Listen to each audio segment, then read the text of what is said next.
welcome back to my channel and happy Wednesday to everyone. So today I thought I would give you an update on my first specialist visit and also answer the couple of questions that came through this past weekend. So for my specialist visit, I went today to see a GI specialist. So they specialize in digestive disorders. They deal with like Crohn's disease, celiac disease, acid reflux, stuff like that. And we have decided, well, she decided, she told me, that I definitely do have fatty liver disease. So that is a confirmation from a specialist and a general practitioner at this point. And we also did some more blood work today. So we did a full blood panel, full blood count. We also checked my lipase, my amylase, and my enzymes. And we also are checking for a hepatitis panel as well. I have had a hepatitis B shot, but just in case I did have anything to do with hepatitis C, we want to go ahead and check that out. And also I've been having a lot of pain in like the upper portion of my abdomen, right around like where your bra meets for a female. I've been having a lot of pain right there, and I've been so nauseous, you guys. Like, I can't even describe to you the nausea that I deal with before I eat and after I eat. It is really bad. There are some days that I can't hardly get out of bed. Like, if I eat something that's not healthy, I am so sick. Like, anything that's super greasy or anything like that, I am so sick. So I'm going on Friday to do a HIDA test. And from what I understand, basically I have to lay on a table. It's going to be so much fun. And I get to have a radioactive tracer injected into my arm. And they could also inject morphine and something else in there to kind of make the gallbladder pump really hard, to kind of see how it works. And basically it tests what your gallbladder is doing to make sure it's functioning properly. She said, you know, my gallbladder lagging could also make my liver enzymes go up. It kind of could all be tied in together. So she's going to check on that. But if the blood work comes back and my liver enzymes are high again, I am going to have to go in for a biopsy, which I've already kind of been anticipating in my head. It's a lot harder to hear all of these things, even though I've been doing research for the whole month of April. So I kind of knew exactly what she was going to tell me was the next step. But it is nice to know that at least we do have a diagnosis, and we are currently working on plans to figure everything out. I am very excited to see my liver test because I haven't had them done in about 2 or 3 weeks.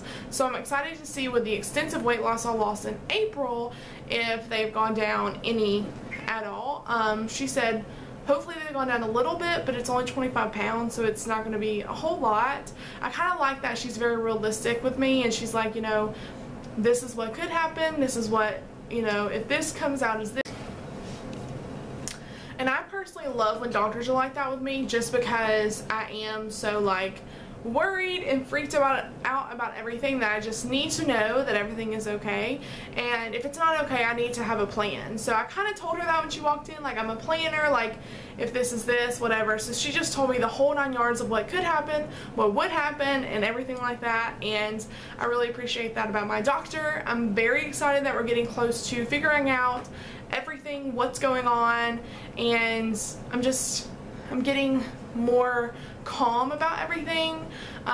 Over like the past couple of weeks, I've had a really hard time with my diagnosis, and it's difficult for me because I do have to change so much about my lifestyle, and it's really hard, you know. It's something that at 24 I didn't think I would have to do, and it's really been taking a toll on me.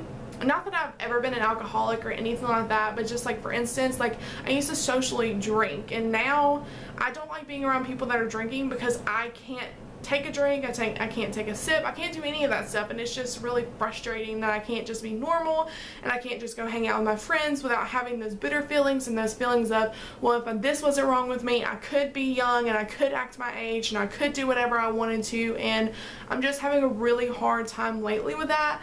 And I just want to be honest with you guys, and I think a lot of my videos where I am talking about this, I'm just going to be brutally honest. I am not doing well with this diagnosis. I am really trying hard to be positive and upbeat, but when you have to change your entire life, everything you've known for almost 20-something years, it's very hard. and I've had to learn to try different foods that I swore I would never try, and I'm eating new things that I would never usually eat because it's what I have to eat now to lose the weight and to get better, and I am willing to do whatever it takes to make sure everything is in check with my liver. And so it's just really been hard, especially the past couple of weeks. The whole month of April I didn't have a doctor's appointment. I was just waiting on a specialist, and last week I had a really big meltdown because I just realized, you know, going to today's doctor's appointment was not going to mean I was going to get any answers at all, you know, and that's exactly what happened. I didn't get any answers. I just got scheduled for more testing. And I guess I just assumed this whole time that the day that I went to go see my specialist, I would know exactly what's wrong with me, what the plan is, everything's working or it's not working, this is what we're doing. And that's not what happened today, and I realized that last week, and I had a really big meltdown. It's been a rough couple of weeks, you guys. And I think that's one of the reasons why I want to get back into YouTube so much, because it does take my mind off of that. You know, I'm not trying to just focus so hard on everything else. It helps me relax, and I do love making videos for you guys. It's one of the funnest things I've ever done. And so yeah, I am back to 3 videos a week in case you missed that on Instagram or you missed that on some of my other social medias. I think I also said it in the video, but I'm back to 3 videos a week. Friday is going to be Fitness Friday, so we're going to talk about a lot of different fitness stuff. Wednesdays are kind of be up in the air videos. It could be favorites videos. It could be like some makeup reviews. I don't know. Craft reviews, anything I want to do for it. And then Monday is going to be Playing With Me Monday. So that is like an update for me. So now I'm going to answer the 2 questions that I got asked when I posted a Q&A. Only got 2 questions, so I was like, you know what, I'll just combine it in this video. Both of them were basically around the same thing. Instagram will show me the questions even though I know you guys asked them. So one of them was Jen, and she is amazing. I'll leave the link to her channel down below. She does Playing With Me videos every single week. And another one was Rachel of Sticky Situations Co. So I'll also leave her Etsy shop down below so you can go check her out. She's the sweetest girl ever. I love Rachel. But basically they both asked me if I would ever consider doing YouTube full time, and they both made sure to put in there that they knew how much I loved my job, but what if?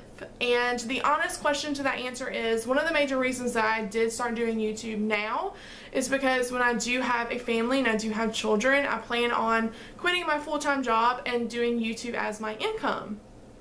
And that's the honest truth. That's always been in the back of my mind, is if and when I do ever have a family, I would love to quit my full-time job and focus on them at least for a couple of years and then go back to property management.